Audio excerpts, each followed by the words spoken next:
8 best Squid Game quotes. Before we start, I would like you to hit that red subscribe button so that you never miss out on any of our videos. Hey guys, what's up? Welcome back to Film Sci. 7. I'm good at everything except the things I can't do. Minyo. I'm good at everything except the things that I can't do.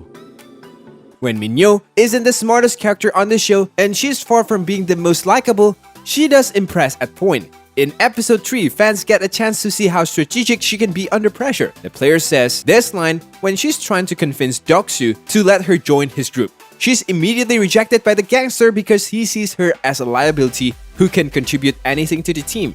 In the honeycomb game, Minyo proves him wrong by tossing him a smuggled lighter that helped him survive the round. This is one of the few instances where she shows she's surprisingly good at manipulating others to get what she wants. 6. I don't have a home to go back to. In here, I stand a chance at least. But out there, I got nothing out there. Player 322. In the episode Hell, the players have had enough of the wild competitions and beg the guards to let them out. Sang-woo points out that they can end the games if the majority vote to do so. Unfortunately, several of the participants are convinced to stay after they see the prize money. Some players become upset over how other participants are voting to stay. Someone from the crowd implores others to think about what just happened out there, referring to the deadly first game they all just experienced. Player 322 retorts with this line, which is likely what a lot of the other participants were thinking. The prize money is their last shot at the better life, and they'd rather die trying to win than risk going back to the outside world empty-handed. 5. This is Hell. What are the rules in Hell? Doksu. The 5th round is one of the hardest levels in Squid Game, as players have to cross a bridge of glass panels that can either break or support their weight. Doksu watches other players to follow their death in episode 7, and when it's time for him to choose a glass panel, he turns around and forces other participants to go first. He's the first to realize that nobody actually has to follow the numbers assigned to them for this game. Much like the previous rounds, most of the rules in Hells are arbitrary, decided, and can be bent. Doksu could have kept pushing people off the platform if Minyo hadn't stopped him.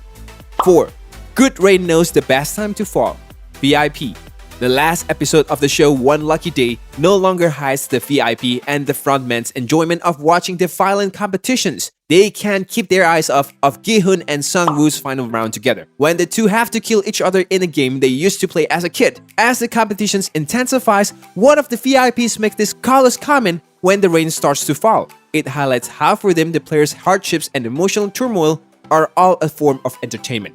It doesn't help that another VIP responds to this quote by saying, "It sounds so romantic." 3. You have a reason to leave this place, but I don't. Ji-young. No one expected one of the most heartbreaking deaths on Squid Game to be the demise of a minor character on the show. Ji-young was only introduced in the 4th episode as a seemingly apathetic player with a snarky attitude. In the 6th episode, fans learn about Ji-young's tragic past and experiences with her abusive father. She has become close at this point and fulfills her promise of doing anything she can for her friend to survive. Ji-young courageously loses the game on purpose because, unlike Se-byok, she has no dream or ambitions in the outside world and has no reasons to keep going. Fans were likely choking back tears like Se-byok was as she walked away from the smiling Ji-young, who is thanking her for being her friend. 2. You don't trust people here because you can. You do it because you don't have anybody else. Gi-hun.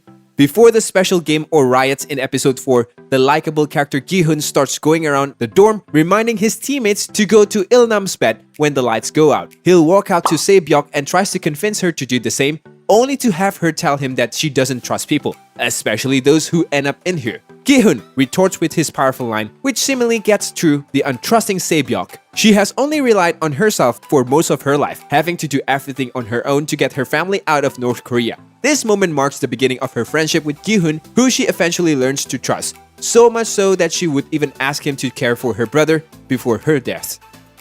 1.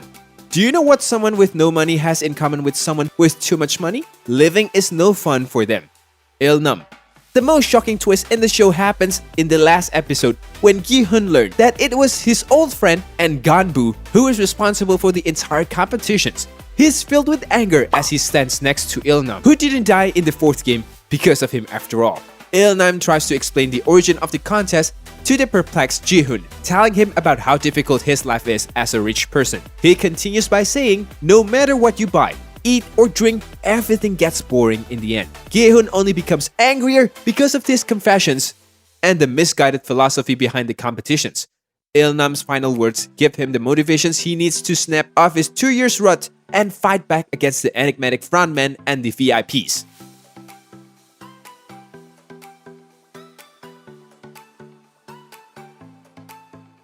This brings us to the end of the video. I hope you enjoyed it. Hit like if you did, and don't forget to subscribe to our channel so that you don't miss any of our videos in the future. Also watch the 2 videos that are on your screen because I'm sure you will love them. With that, I'll see you in the next video.